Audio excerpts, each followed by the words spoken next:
Alors je voudrais remercier le campus Condorcet et la mairie d'Aubervilliers de bien vouloir accueillir les iconoclastes qui en ont bien besoin parce qu'ils sont très mal vus.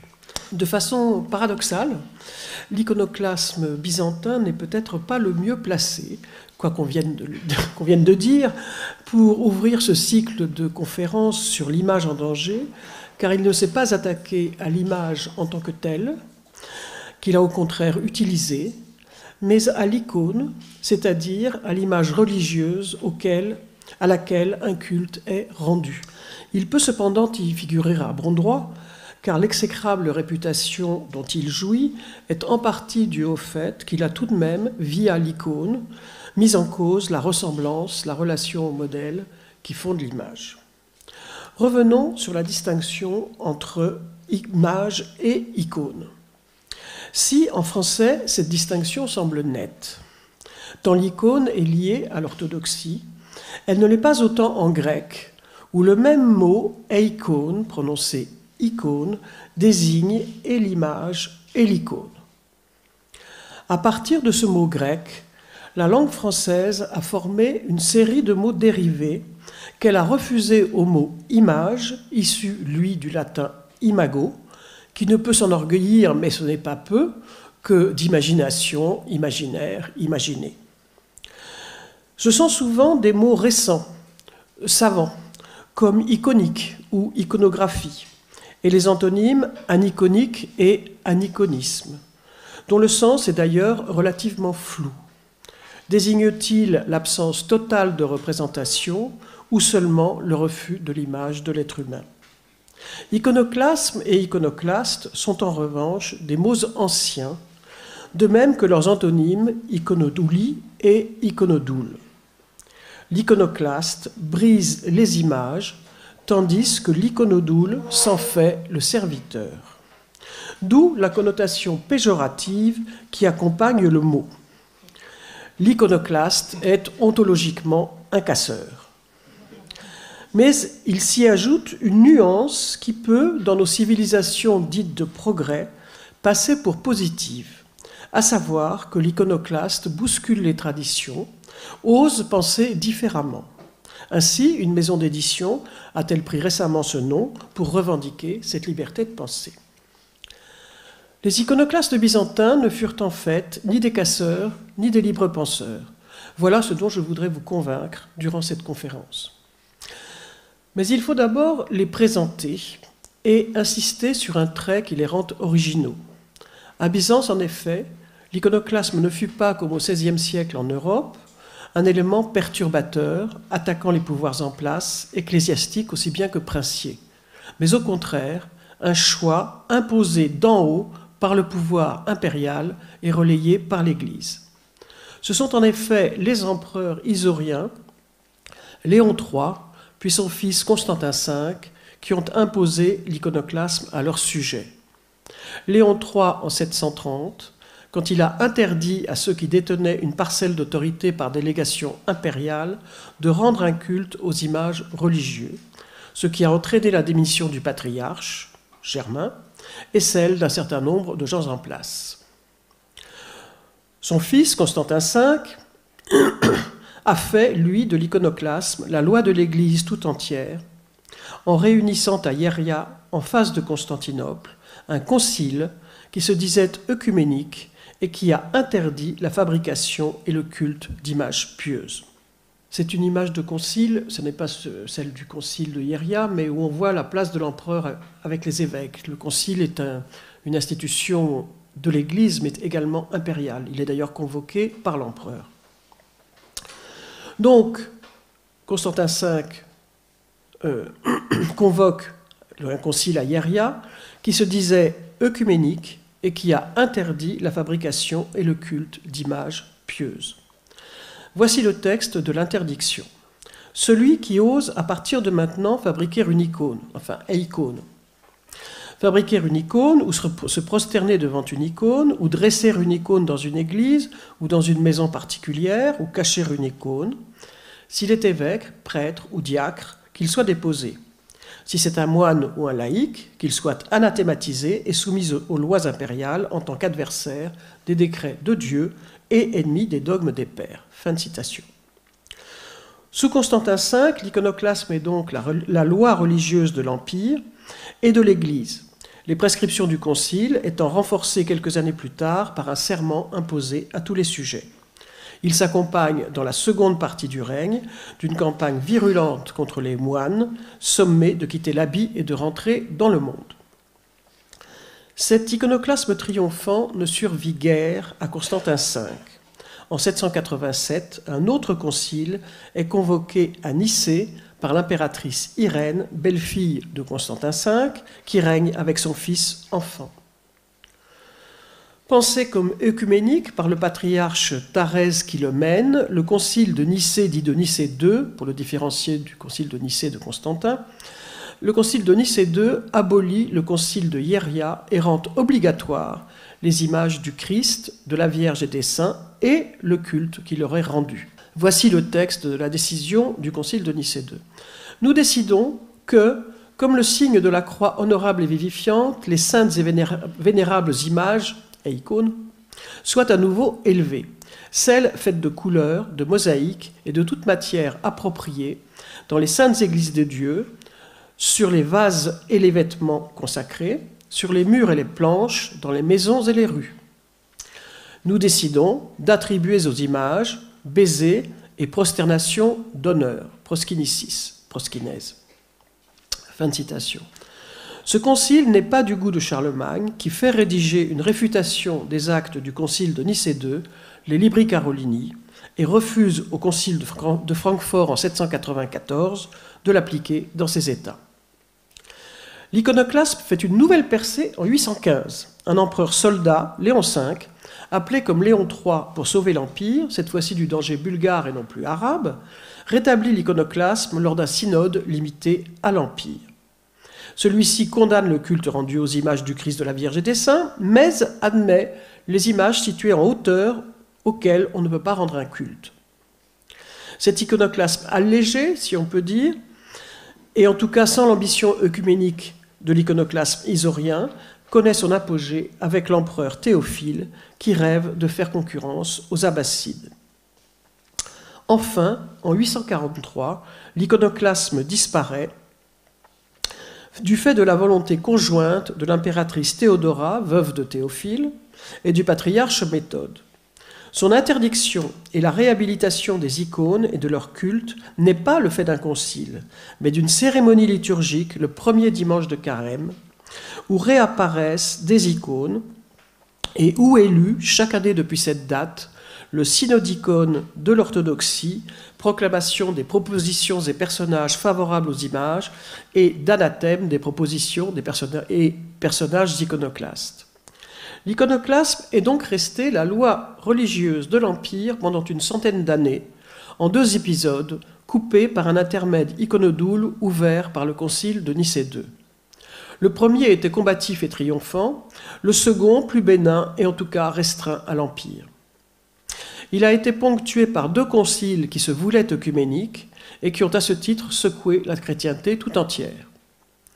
Il s'est terminé par ce que l'Église de Constantinople a appelé le triomphe de l'orthodoxie, c'est-à-dire cette cérémonie liturgique au premier dimanche de Carême où est lu le synodicone. L'inscription liturgique de la nouvelle orthodoxie iconodoule est fondamentale. Elle signe l'arrêt de la confrontation théologique qui animait les conciles au profit de la pratique de l'Église, qui désormais se suffit à elle-même. Elle met en place pour l'éternité, dans la répétition liturgique, année après année, chaque premier dimanche de Carême, l'image au cœur de la religion chrétienne orientale. Elle explique aussi la condamnation sans appel des iconoclastes.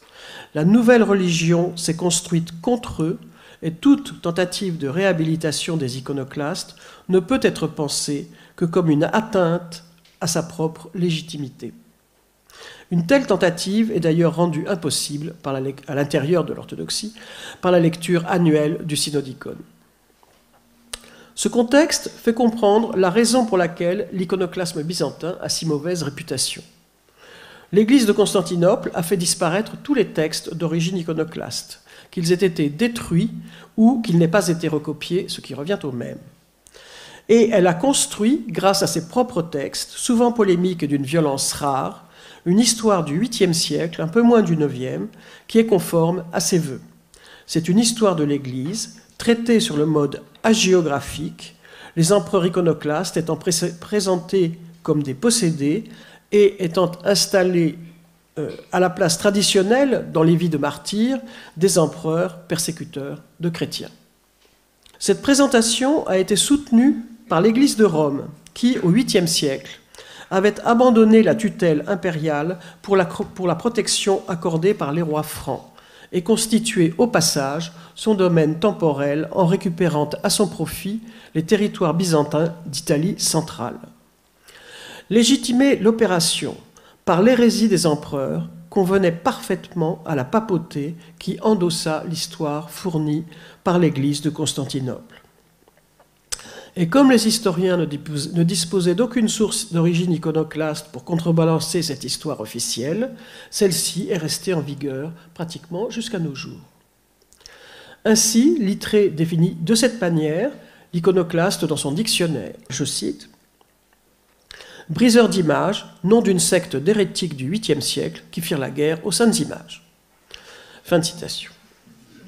Retrouver en creux ce que tentèrent les empereurs iconoclastes n'est pas chose facile, mais la lecture attentive des textes permet de comprendre, à travers l'invective, les traits distinctifs de leur religion. Comme l'un des reproches qui leur est adressé touche directement notre propos, je voudrais m'y attarder assez longuement. Il leur a en effet été reproché d'avoir, en interdisant la représentation du Christ, de la Vierge et des saints, porté atteinte à une tradition séculaire, d'avoir mis en place une nouveauté, une kénotomia. Or, cette accusation n'est pas de mise. D'une part, parce que l'interdiction des images est inscrite dans la Bible, qui rapporte que Dieu a donné à Moïse l'ordre suivant. Vous ne ferez point d'image taillée, ni aucune figure de tout ce qui est en haut dans le ciel et en bas sur la terre, ni de tout ce qui est dans les eaux sous la terre. Vous ne les adorerez point et vous ne leur rendrez point le souverain culte. Exode 24. Parole répétée en termes presque identiques dans le Deutéronome 5, 8, 9. Si le Christ n'a pas parlé des images, les chrétiens sont néanmoins liés par l'interdiction d'Exode 24, puisqu'ils reconnaissent les textes saints juifs pour les leurs. De plus, comme les juifs, ils ne peuvent donner une forme à la divinité infinie. L'accusation de kénotomie à porter contre les iconoclastes n'est pas de mise pour une autre raison. L'aniconisme fait partie, au même titre que la représentation, de la tradition chrétienne, et les souverains isoriens n'ont fait que privilégier cet aspect de l'imagerie chrétienne présent depuis les origines. C'est du moins ce que je voudrais essayer de démontrer. Le christianisme, qui révère un Dieu en 3 personnes, dont 2 sont liées par la filiation, ce qui n'est pas le plus simple, est en effet dans une situation contradictoire en ce qui concerne les images. D'un côté, les chrétiens sont tenus par l'interdiction biblique intégrée dans leur propre tradition et ne devraient donc pas représenter la divinité. Mais d'un autre côté, puisque Dieu s'est incarné en la personne de son Fils, il a été vu sur cette terre sous la forme humaine, et il est donc représentable. Autre contradiction qui tient, elle, au contexte historique. Le christianisme, hérésie juive, s'est construit contre le paganisme dans lequel les images jouaient un rôle essentiel. Et dans cette première phase, l'hostilité aux images allait de soi. Mais quand, au IVe siècle, le christianisme devint la religion officielle de l'Empire romain, il lui fut difficile d'échapper à la dominante culturelle des mondes grecs et latins, et l'image devint chrétienne. Peintres et sculpteurs adaptant leur répertoire à la nouvelle religion. Les anges, messagers de Dieu, héritèrent des ailes des victoires. Le Christ fut représenté, comme l'a bien montré Thomas Matthews, alternativement sous les traits de Dionysos, quand il est en bon pasteur, ou de Jupiter Tonans, sans compter les représentations allégoriques sous forme d'un agneau, entre autres.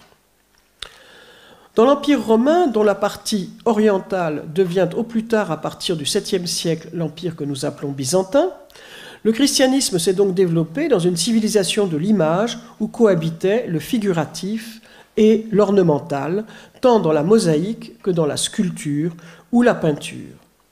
Suivant l'exemple de Jean-Claude Bonne, j'emploie le mot ornemental ou décoratif pour désigner le décor aniconique, de manière à éviter le présupposé péjoratif qu'implique la notion négative d'aniconisme. Le décor ornemental a une fonction performative. Il affirme son existence en remplissant l'espace, alors que l'image narrative ou diégétique représente soit une action, soit une suite d'actions. Cette fonction performative est renforcée quand est employé le signe choisi par les chrétiens pour se définir, à savoir la croix. La croix, en tant que signe, a tant de force propre qu'elle suffit en soi pour rendre chrétien ce que reconnaissent même les ennemis des chrétiens. Quand elle est gravée sur le visage de leur statue, elle transforme en chrétiens les empereurs du temps passé. Une fois sa traverse enlevée ou martelée, comme sur les portes de bronze du narthex de Sainte-Sophie, elle perd sa qualité de signe chrétien, ce qui rend possible l'affectation du bâtiment au culte musulman. Les églises sont décorées, elles aussi, d'un décor mixte, ornemental et figuratif. Les images figuratives, en mosaïque ou en peinture, la sculpture en ronde-bosse étant exclue, en raison de la crainte de la contagion païenne, sont en général diégétiques, narratives, car elles illustrent le plus souvent des scènes de l'Ancien Testament et du Nouveau Testament, ou même, dès le IVe siècle, des scènes tirées de la vie des saints. En règle générale, les images figuratives n'occupent tout l'espace que dans l'abside, alors que dans la nef, souvent délimitée par une colonnade, le plan usuel étant celui de la basilique à 3 nefs, elle n'occupe que le registre supérieur. Les images présentes dans l'édifice cultuel sont donc le plus souvent diégétiques, narratives, et elles sont éloignées des fidèles, le clergé seul, dans le chœur, étant dans leur proximité. Toutes les églises, d'ailleurs, n'ont pas obligatoirement un décor figuratif. Les murs de la plus célèbre d'entre elles, Sainte-Sophie, ne comportaient pas d'image quand elle fut construite en 536. La croix sur fond d'or régnait seule dans la grande église. Les images étant cantonnées, comme nous l'apprend Paul le Silentiaire, sur le chancel, le ciborium et sur le linge d'autel, donc ici aussi dans la proximité du clergé. Pour autant, le contraste des plaques de marbre au registre inférieur, le jeu de la lumière sur le marbre des murs, sur ceux du sol, les marqueteries de pierre, l'or des mosaïques, formaient un formidable décor en chassant la lumière. Et il faut écouter Procope le décrire. Le plafond tout entier est couvert d'or pur, ce qui mêle la gloire à la beauté, la lumière venant des pierres se reflétant victorieusement sur l'or. Qui pourrait distinguer la beauté des colonnes et des pierres dont l'église est parée? On croirait se trouver dans un pré au moment des fleurs, car on peut s'émerveiller du pourpre des unes, du vert des autres, et devant celle dont l'écarlate fleurit, et celle dont la blancheur étincelle, et aussi devant celle que la nature, comme un peintre, a fait varier de couleurs contrastées. Quand quelqu'un entre là pour prier, il comprend tout de suite que ce n'est pas par la puissance ou l'art de l'homme, mais par l'impulsion divine que cette œuvre a été construite. L'esprit, élevé vers Dieu, marche dans les airs, sentant qu'il n'est pas loin, mais séjourne sûrement volontiers dans les lieux qu'il a choisis. Fin de citation. Les plaques de marbre du registre inférieur et les mosaïques à fond d'or, ce qui est une formule totalement ornementale, puisqu'elle ne comporte aucune image, forment donc aux yeux de Procope un décor qui peut conduire jusqu'à la divinité. Notons au passage que les Byzantins sont en général restés fidèles, durant les 10 siècles de leur existence, au décor aniconique pour le registre inférieur des églises construites en pierre ou en pierre et briques. Des plaques de marbre, vraies pour les plus riches, peintes pour les plus pauvres, décorent le rez-de-chaussée et sont séparées du registre supérieur, souvent chargé d'images, par une corniche, décorée ou non d'ornements géométriques ou végétaux, et parfois soulignée par une inscription, comme à Saint-Serge et Bacchus, que Tchuk Hagia Sophia à Constantinople. Quelques églises, cependant, font exception à ce schéma. À Thessalonique, au début du 7e siècle, en même temps que les évêques rédigent les miracles du saint patron de la ville, ils le font représenter, sans doute pour pallier l'absence avérée de ses reliques, à plusieurs reprises sur les murs de son église, en hauteur, mais sur le registre inférieur, en dessous de la corniche. Les images du saint, des mosaïques, sont donc proches des fidèles. Or, ces images sont particulières. Le saint est représenté debout de face, dans sa fonction de protecteur, aussi bien des autorités officielles, évêques et éparques, que des enfants. Fonction marquée par un geste du saint qui pose sa main sur l'épaule de ses protégés. Aucune action n'est représentée et l'image n'a pas de fonction diégétique.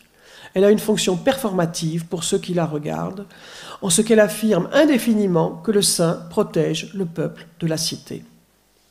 Or justement, elle peut être vue par les fidèles, puisqu'elle est placée de telle sorte qu'elle puisse l'être. Et par sa frontalité, l'image peut engager une relation avec ceux qui la regardent.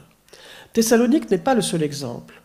À la même époque, à Rome, les fresques de Sainte Marie antique proposent à hauteur d'homme des portraits frontaux en pied, parmi lesquels celui de Démétrius et d'Abbastir. Ces nouveautés apparaissent en même temps, c'est-à-dire fin 6e, 7e siècle, que se répandent des tableaux en bois peints à l'encaustique représentant le Christ, la Vierge ou les saints, dans cette même position frontale, face aux spectateurs. Certains, conservés au Mont Sinaï, au monastère Sainte-Catherine, font regretter de ne pas connaître la peinture de chevalet de la période proto-byzantine, qui a totalement disparu. D'autres, peints en Égypte dans le milieu monastique, sont plus schématiques. Mais dans les deux cas, ce qui compte, c'est la frontalité et l'échange de regards avec le spectateur mis en place par le peintre. Ces sortes de tableaux, appelés icônes, ne sont pas des images en forme de récit, fermées sur elles-mêmes et sur l'action qui s'y déroule, mais des images ouvertes sur le spectateur et l'incitant au dialogue. Par sa frontalité et son regard, l'icône interpelle celui ou celle qui la regarde. Ces caractéristiques font de l'icône une image de relation faite pour établir un échange entre le spectateur et elle. Selon les théoriciens iconodoules, elle matérialise une relation avec le modèle ou prototype, qui est pour eux un article de foi. L'icône, par définition statique, puisque frontale, est ainsi le lieu d'un transport incessant entre le spectateur ou fidèle et le personnage représenté. Elle est le vecteur par lequel passe la prière du fidèle qui la regarde, que cette prière aille du fidèle au saint personnage représenté, chargé de la transmettre à Dieu, ou que, exaucée grâce à son intercession, elle retourne vers le fidèle. L'interpellation du spectateur par l'icône et l'affirmation de la relation avec le prototype ont des conséquences, car d'une certaine façon, elles animent l'icône qui tente à se confondre dans l'esprit de celui qui la regarde, avec son modèle. Les citoyens de l'Empire d'Orient étaient par ailleurs habitués à ce genre d'images, puisque les images des empereurs étaient présentes dans les établissements publics, y compris parfois dans les églises, et dans la mesure où elles étaient un substitut de la personne de l'empereur, on leur rendait des marques d'honneur. Lumière, encens, baiser et prosternation front contre terre, la proskinèse, qui a été conservée dans la prière musulmane qui se constitue à cette époque.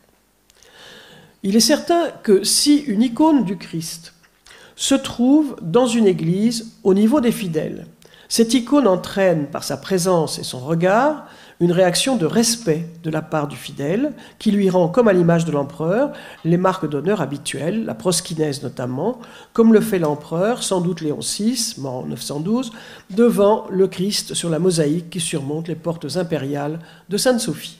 Ce que l'on ignore, c'est le degré de diffusion des icônes et de leur culte au 7e siècle.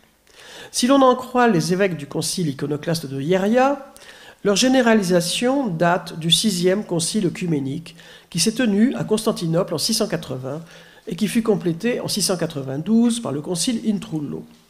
Or, le concile Intrullo est le premier concile de l'Église à s'intéresser aux images, puisque son canon 82 décide que, je cite, « les traits selon l'humain de l'agneau Christ notre Dieu, qui a détruit le péché du monde, seront à partir de maintenant représentés dans les images à la place de l'antique agneau, afin que, grâce à eux, comprenant l'élévation de l'humilité du Verbe de Dieu, nous soyons amenés au souvenir de sa vie dans la chair, de sa passion et de sa mort salvatrice, et de la délivrance qu'elle a procurée au monde. » Fin de citation.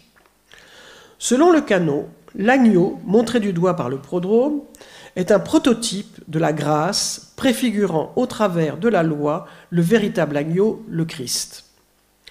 Et c'est parce qu'il préfère la grâce et la vérité, c'est-à-dire le Christ et le Nouveau Testament, aux antiques prototypes et aux ombres, c'est-à-dire à la loi juive, que les évêques du Concile in Trullo choisissent la figure humaine du Christ plutôt que l'allégorique agneau.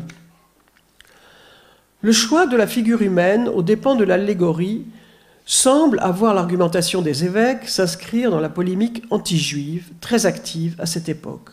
Pour autant, on peut se demander si ce choix ne tient pas aussi à l'évolution de l'attitude des sujets de l'Empire face à l'image. Si, en effet, des images du Christ représentées allégoriquement sous forme d'un agneau se trouvaient suffisamment proches du public pour qu'il lui rende les mêmes marques d'honneur qu'à l'image du Christ lui-même, la chose pouvait, vue de l'extérieur, prêter à sarcasme. Les chrétiens se prosternant devant un agneau, tels les Juifs devant le veau d'or.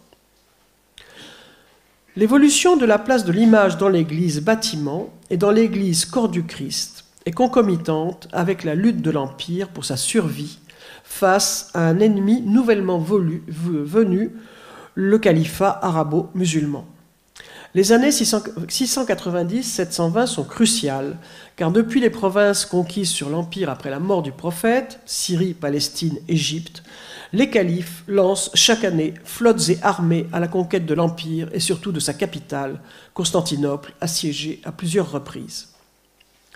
À l'intérieur du califat, cette même période correspond à l'affirmation de l'identité musulmane face à la population chrétienne et par-delà face à l'Empire, avec l'arabisation de l'administration, la frappe d'une monnaie d'or et la construction sur le haram de Jérusalem du dôme au rocher en 692. Nous revenons en Palestine. Le choix de Jérusalem ne devait rien au hasard, puisqu'il permettait de donner une forme concrète à l'affirmation selon laquelle Mohammed scellait la liste des prophètes qui l'avaient précédé, juifs et chrétiens. Quant au haram, c'était aussi une façon de marquer le triomphe de l'islam sur les deux religions précédentes et leur accomplissement dans la nouvelle religion, puisque le haram, où les ruines du temple de Salomon avaient été laissées volontairement en place par les Romains qui l'avaient détruit, était le lieu du triomphe du christianisme sur les Juifs. Le dôme au rocher est un octogone surmonté d'une coupole placée au-dessus d'un rocher du haram. Construit par les ouvriers locaux, c'est un édifice de facture impériale qui applique les codes byzantins en les adaptant aux besoins des nouveaux maîtres. Marbres au registre inférieur, tant à l'extérieur qu'à l'intérieur, où ils sont séparés par une corniche du registre supérieur, couvert de mosaïques à fond d'or et à décor aniconique strict, végétal et matériel. Inscription faisant office de corniche supérieure sur les deux faces, intérieure et extérieure du déambulatoire octogonal qui enveloppe la colonnade circulaire autour du roc. Les inscriptions ne sont pas gravées dans la pierre, mais faites en mosaïque. Elles proclament la gloire du Dieu unique et les mérites de son prophète Mohammed, mais celle qui est à l'intérieur est une longue interpellation aux gens du livre, en fait aux chrétiens, pour les adjurer de se rallier au Dieu unique. En voici quelques passages. « Croyez en Dieu et aux envoyés, ne dites pas trois. Cessez de le dire, mieux cela vaudra pour vous. Dieu est un Dieu unique. À sa transcendance ne plaise qu'il eût un fils. Ne dites que la vérité sur Jésus, sur qui vous avez des doutes. Il est le fils de Marie. Dieu est mon Seigneur et le vôtre, adorez-le. Voici la voie de la rectitude. » Le dôme au rocher, dans le choix du lieu, dans la forme byzantine admirablement réussie de sa construction et dans le texte qu'il proclame, est la manifestation du désir d'annihilation de l'empire chrétien. Or, c'est quelques années plus tard, en 730, on l'a dit, que l'empereur Léon III, fondateur de la dynastie isaurienne, qui vient en 717 de repousser, cette fois-ci définitivement, les troupes du calife assiégeant la capitale, impose donc en 730 à ses officiers, disons, de ne plus se prosterner devant les images du Christ, de la Vierge et des saints. Les sources iconodoules qui, on l'a dit, sont les seules à documenter la période, donnent de Léon III et des souverains iconoclastes une image caricaturale. Ils étaient fous, cruels, possédés par le diable, haïssaient le Christ autant que les Juifs, comme on peut le voir sur la comparaison iconographique entre Juifs et iconoclastes faite dans le psautier Schludoff. En effaçant l'image du Christ, les iconoclastes ont agi comme les Juifs assassins du Christ. Les raisons et les arguments des empereurs iconoclastes sont cependant tout autres. En ce qui concerne l'interdiction du culte des images religieuses, imposée par Léon III à tous ceux qui exerçaient une fonction dans l'Empire, les sources disent qu'il a réagi à l'explosion volcanique de la caldeira de Thira Santorini en pensant que Dieu montrait par là sa colère due à l'idolâtrie pratiquée par son peuple. Cette explication est plausible si l'on considère que l'interdiction ne pesait que sur les images auxquelles un culte était rendu, c'est-à-dire sur les icônes. D'une part, le culte des icônes avec proskinèse, encens et lumière s'était probablement propagé rapidement durant les années du tournant du siècle, où l'Empire avait vacillé et il pouvait être considéré dans sa forme comme de l'idolâtrie. D'autre part, par la crainte de la colère de Dieu, qui dans l'Ancien Testament voue Israël à la défaite et à la captivité pour le châtier de son retour à l'idolâtrie, était tout à fait actuelle dans ces années où les armées arabo-musulmanes sillonnaient l'Empire, dans le but proclamé de le conquérir. À ce stade, pour autant que nous le sachions, il n'y a pas eu d'interdiction de la représentation, mais du culte rendu aux icônes, le dit culte étant considéré comme une manifestation d'idolâtrie. En revanche, à partir du concile de Hieria, la situation est différente. La représentation est interdite au même titre que le culte. Le but est toujours l'éradication de l'idolâtrie, mais une série d'arguments est proposée pour justifier l'aniconisme. Dans l'ensemble, contrairement à ce qu'affirment les textes iconodoules, ces arguments ne sont pas nouveaux ou révolutionnaires, mais ancrés dans la tradition. Le premier consiste à dire qu'il faut respecter le commandement de Dieu exprimé à Moïse en Exode 24. Cet argument-là est fort puisqu'il est scripturaire, il est dans la Bible. L'irreprésentabilité de Dieu est un second argument dans la suite du précédent. Dieu étant infini, est incirconscriptible, apérigraphos en grec, c'est-à-dire de façon concrète qu'il est impossible d'en tracer le contour. Le troisième argument concerne le Christ et est dans le droit fil des conciles qui ont précisé le dogme depuis le IVe siècle, puisqu'il est christologique, c'est-à-dire qu'il touche à la nature du Christ homme-dieu. Ou bien le peintre représente l'homme et seulement lui. Ce qui est pur nestorianisme, hérésie qui avait été condamnée au IVe siècle. Ou il représente l'homme et Dieu. Mais alors,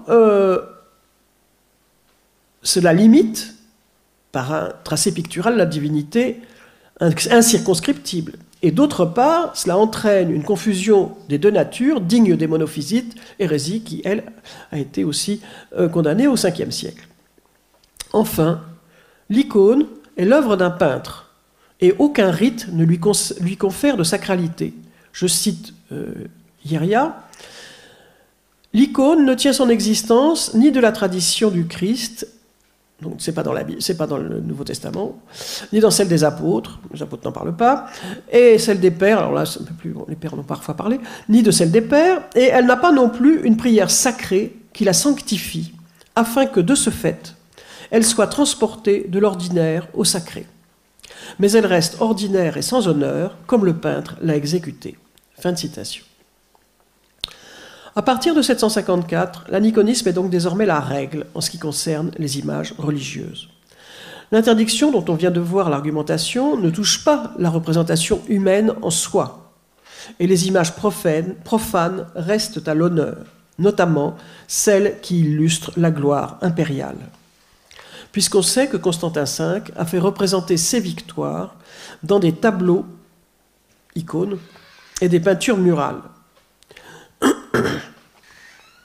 Le fait que les souverains iconoclastes aient fait disparaître les icônes du Christ, tout en multipliant leurs propres images, les a fait accuser, notamment Constantin V, d'avoir voulu prendre la place du Christ, et même dans les pamphlets les plus virulents, d'avoir voulu être le Christ.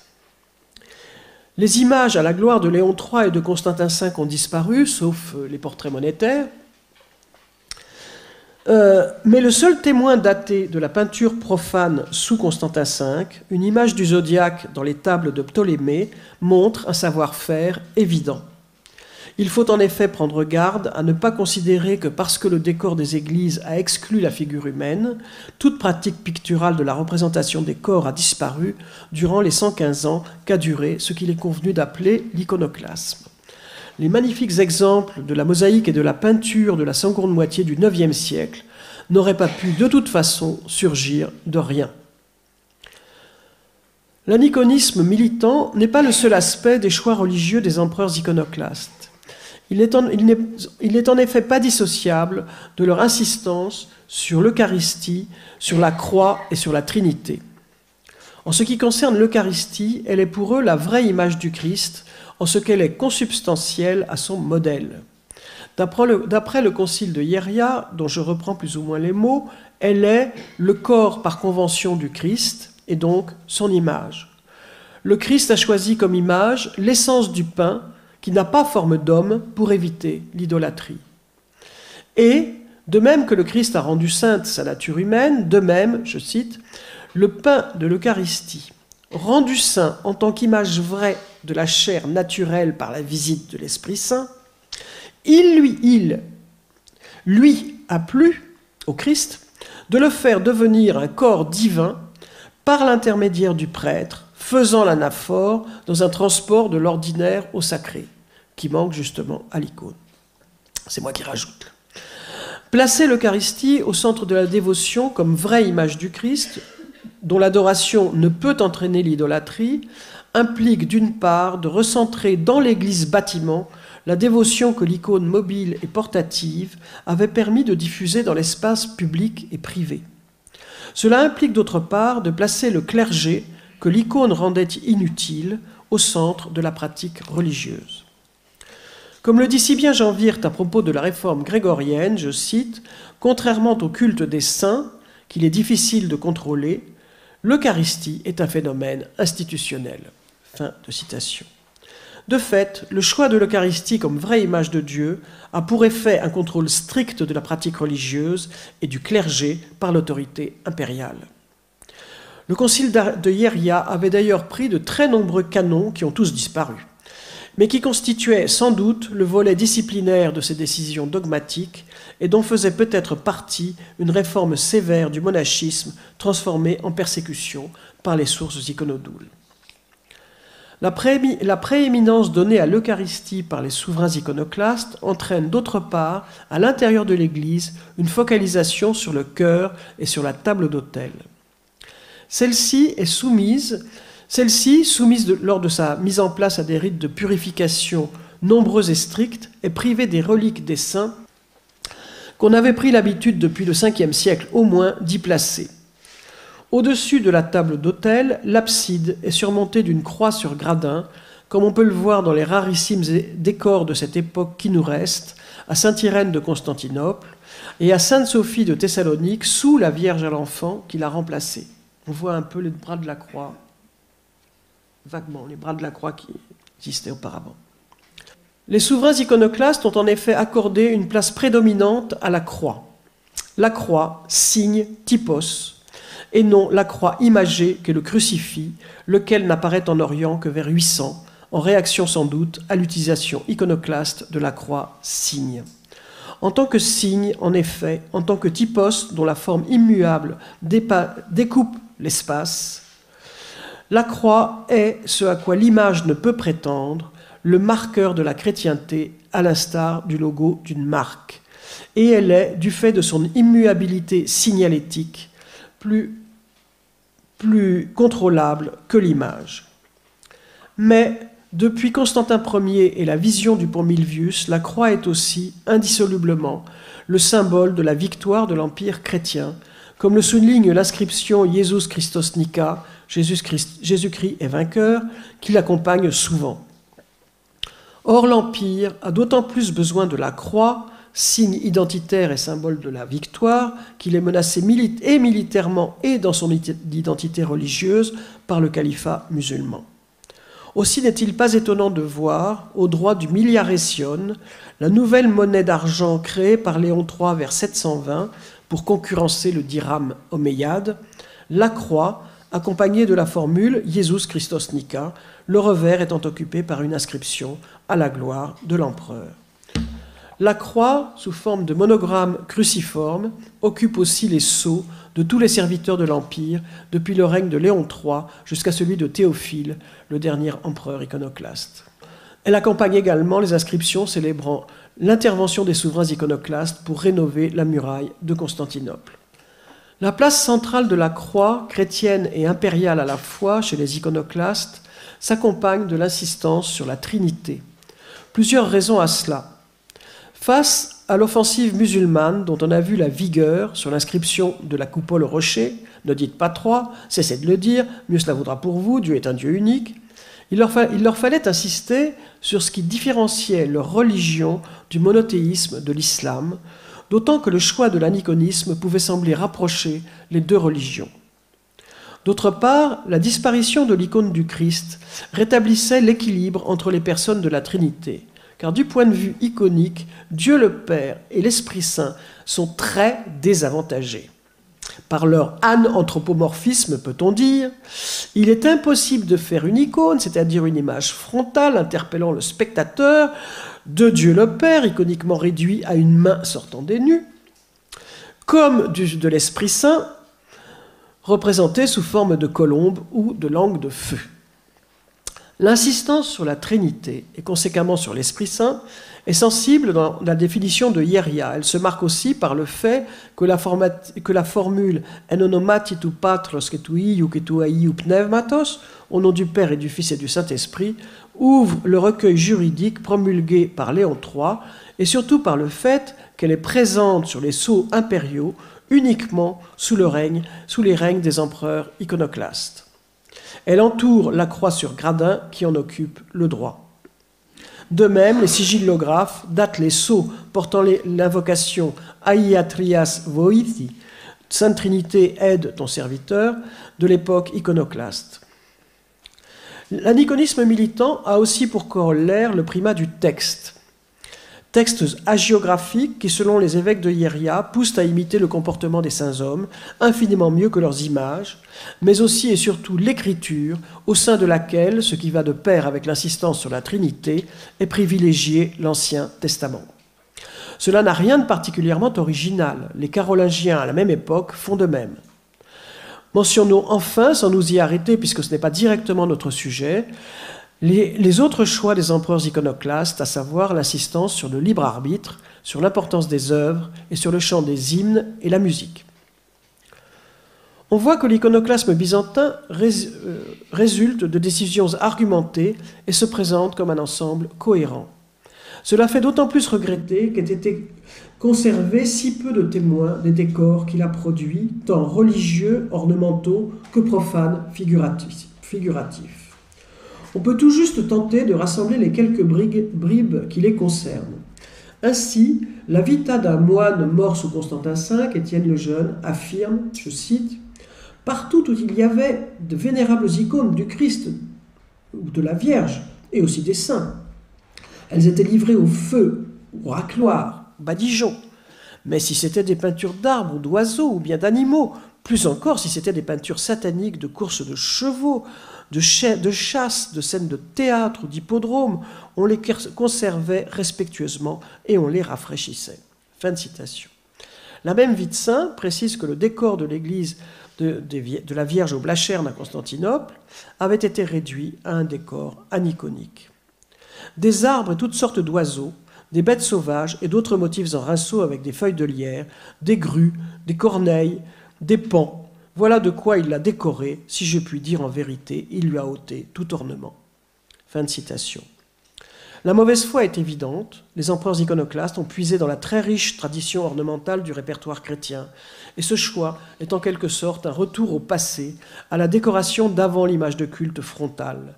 Le décor ornemental est aussi passéiste que l'argumentation qui le soutient. Mais ils ont innové en remplaçant dans l'abside l'image du Christ, que l'on voit là à Saint-Vital à Ravenne, par la croix. À Saint-Irène, comme dans l'église de la Dormition à Nicée, église qui a disparu, mais dont restent des photos qui montrent les bras de la croix derrière la Vierge qui l'a remplacée, comme à Sainte-Sophie de Thessalonique.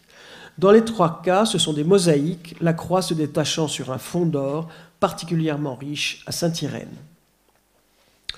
La croix qui paraît isolée n'est pas seule, mais accompagnée de textes qui sont tirés de l'Ancien Testament.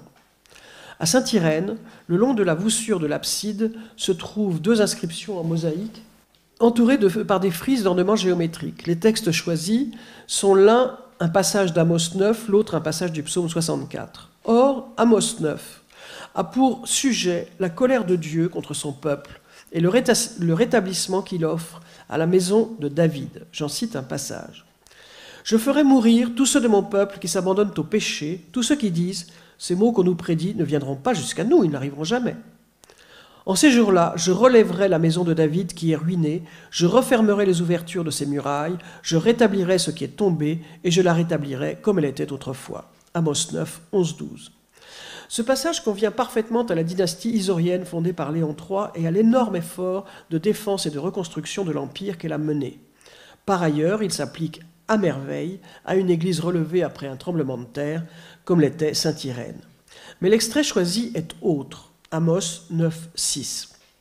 Celui qui a construit au ciel son ascension et fondé sur terre sa promesse, son nom, Seigneur Tout-Puissant. Pantocrator.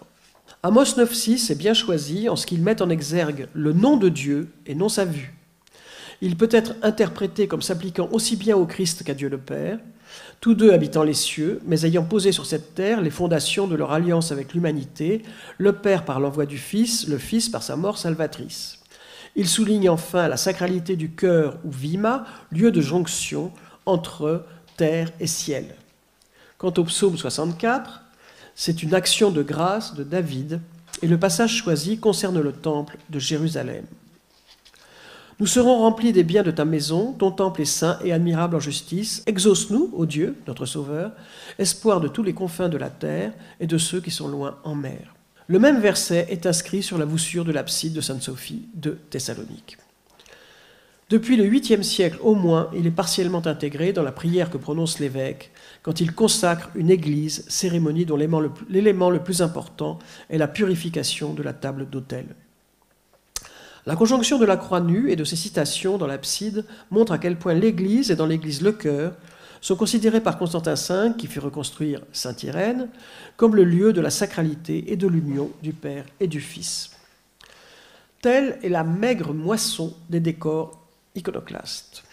Au moins montre-t-elle que la damnatio mémoriae que les iconodoules ont infligée aux iconoclastes n'était pas seulement due au fait qu'ils refusaient les images religieuses, mais au fait qu'ils proposaient une religion cohérente, fondée sur le texte et l'institution, dans la lignée de l'organisation de l'Église impériale depuis Constantin. Cette religion-là donnait au clergé une importance capitale, mais laissait de côté les moines et centrait la dévotion sur l'Église bâtiment et sur l'Eucharistie. L'Église de Constantinople a fait un autre choix qui, bien que présenté comme un retour à la tradition, était lui un bouleversement, une réelle kénotomia. Le choix de l'image de culte qui, en établissant un lien direct entre le fidèle et la sphère divine, marginalisait le clergé. L'élévation au même rang que les textes scripturaires de la tradition de l'Église, liturgie et hagiographie qui justifiaient le culte de l'icône. L'intégration des moines, ardents gardiens de cette tradition, au sein de l'Église. L'orthodoxie naît véritablement en 843, le jour du triomphe de l'icône, justement baptisé triomphe de l'orthodoxie. D'une certaine façon, elle s'est aussi arrêtée au jour de sa naissance. Je m'explique. L'icône, pour éviter l'accusation d'idolâtrie, se doit d'être toujours identique, afin que le fidèle soit assuré qu'il a bien devant les yeux la personne représentée, le Christ, la Vierge ou tel saint, et non un simulacre. Assurance doublée du fait que l'icône est à partir de 843 toujours accompagnée d'une légende qui certifie l'identité de la personne ou de la scène représentée. le texte légitimant finalement l'image. Figée dans sa répétition sans fin, l'icône fait vivre dans un temps indistinct qui mêle le temps des personnes représentées au temps présent et fait du présent la reproduction d'un plan divin intemporel. Pour conclure, il me semble donc que si les iconoclastes, de mon point de vue, n'ont pas mis l'image en tant que telle en danger, les iconodoules, avec le triomphe de l'icône, montrent que l'image n'est pas sans danger.